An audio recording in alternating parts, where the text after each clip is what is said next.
पुण्यामध्ये खडकवासल्यामध्ये डॅममध्ये पण भरपूर पाऊस पडला आणि कॅचमेंट एरियात पण खूप पाऊस पडला। मावळमध्ये जवळपास 255 mm पाऊस पडला, मुळशीमध्ये 170 mm पाऊस पडला। त्यामुळे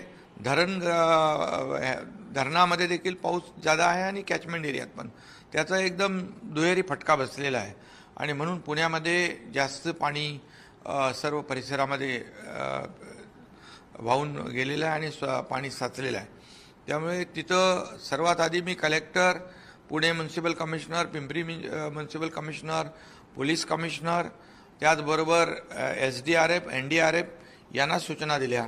तात्काळ आपण आणि लोकल ज्या आपल्या लोकल बॉडीज आहेत त्यांची जी यंत्रणा आहे, फायर ब्रिगेड आहे, या सर्व यंत्रणा काम करतायत।